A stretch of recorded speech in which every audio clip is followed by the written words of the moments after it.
Welcome back to the Garden Hutch. Today we're going to discuss our plan for growing peppers this year on the homestead. Let's get going.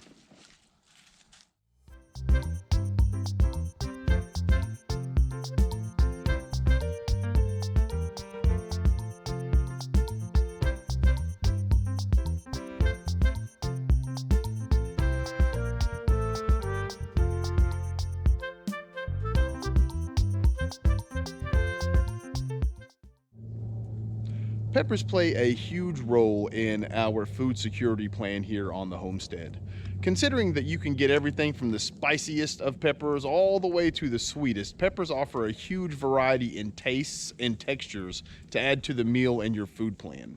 So today what we wanted to do is kind of go over our plan for peppers in 2023.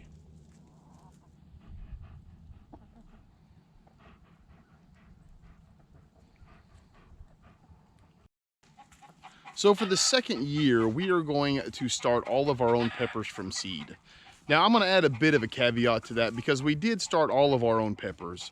But towards the end of the spring and early summer, my uncle asked us to grow cayenne peppers, and that wasn't something that we had planned on growing. I'm glad he did. He brought us some plants from a local store. They worked out really well, and I actually started using them in some vinegar and that sort of stuff. I also use them in my sweet peppers to add just a bit of heat, and they work out perfect. So going forward, we're probably going to grow cayenne peppers here on the homestead. So given all of that, let's talk a little bit about how we start our plants.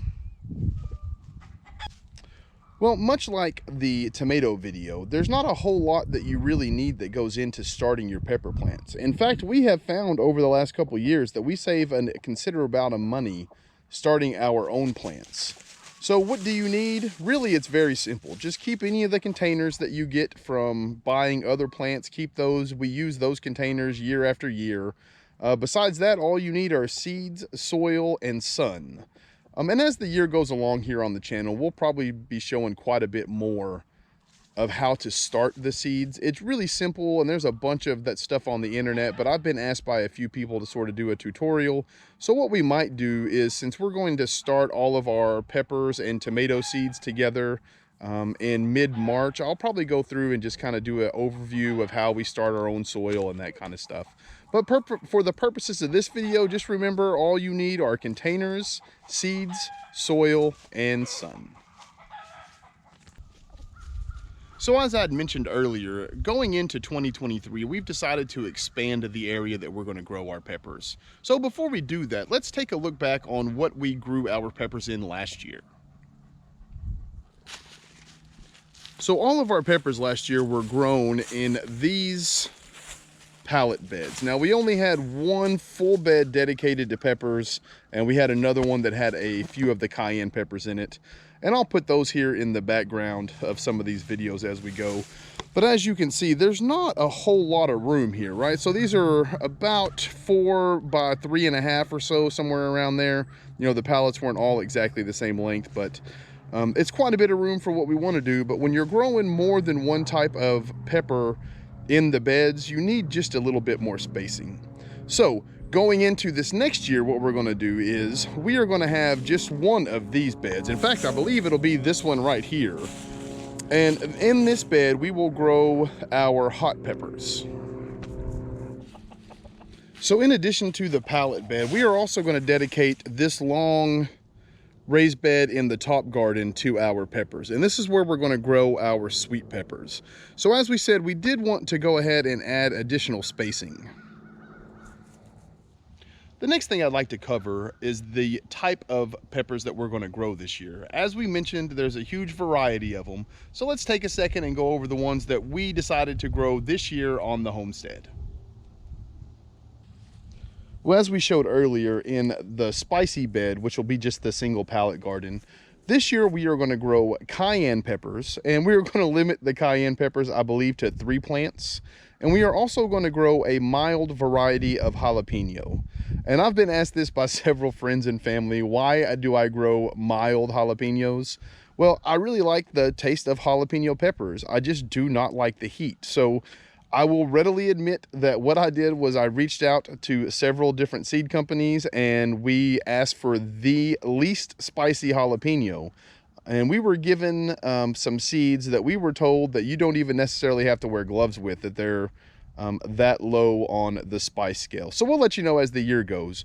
But again, in the pallet garden, which we're deeming the spicy pepper bed, we are growing cayenne peppers and mild jalapenos.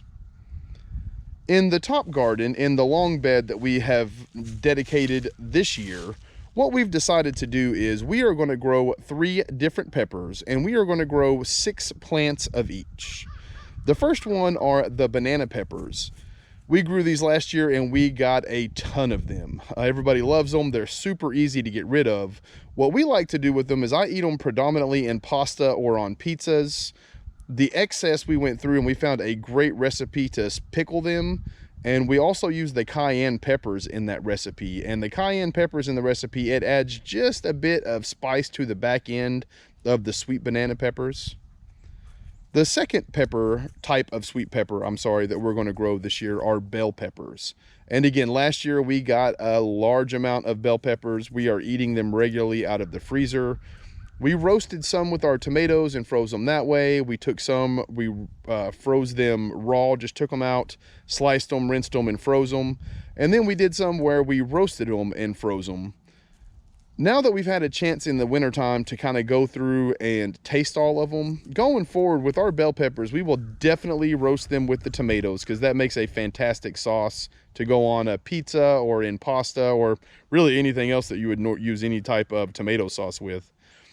We also enjoy taking them raw and putting them, slicing them, the raw ones that went in there. They come out, they're a little soft, but that's fantastic. They go really good in pasta as well. They go good on pizzas. You can use them almost like you would a fresh bell pepper in anything that you have to cook. Now, they're not going to have the crunch that a fresh bell pepper has if you eat them raw, but any recipe that calls for fresh bell pepper that you cook, they work fantastic in. Now, the new addition to this year, we are going to grow some pimento peppers. And we've done this because we have several family members that love pimento cheese. I also love pimentos and olives, which I wasn't really sure that that's what that was until recently, was the pimento pepper in there. But the reason we decided to grow them is I had an opportunity to taste a raw pimento pepper, and it was absolutely delicious. They have a very sweet texture to them. In comparison to a bell pepper, I would say that they're just a bit more, I don't know if mature is the right word, or more complex flavor, but it does have, an overall pepper taste, but it's just a little bit different and enough different from a bell pepper to intrigue us enough to grow them and see how they add to our food security and to our recipes over the summer, fall, and winter. So who knows? Maybe going forward, this will be a permanent addition, or it may just not work out, but we'll let you folks know. We'll go over a bit more on how we plant our peppers and that sort of stuff as we get closer to that time. But what I did want to put here in the video at the start of the year is now is a fantastic time to go through and find out how many plants that you want to grow and start planning on getting the cages for them. Because peppers, they're going to require a few things. They're going to require some sort of either a stake, or we like to use tomato cages because that allows the peppers to kind of bush out a little bit more. But you can just use a simple stake. That's what we used last year and they did just fine. Another thing that peppers are going to absolutely need is fertilizer. As the year goes along, once they start flowering and putting off, if you expect to have several rounds of peppers, you're going to need to add a fertilizer. So kind of sticking on the theme of last year, things are just gradually getting more expensive. It's just the way the world works right now. So if you have the opportunity, keep an eye out for sales. A lot of time this time of year, your ranch stores or your department stores that have a garden center, anything left over from the year before, they will put a lower price tag on to kind of get that out of there and move the new inventory in. And things like tomato cages and fertilizers, especially fertilizers. I would look for tomato fertilizers for your peppers. They work really great. Either one of those two things right now is definitely the time to keep your eyes open for. Having said all of that, I would like to say thank you to everyone who's made it here till the end. We always appreciate it. Till next time, I hope you folks take care of yourselves. Peace.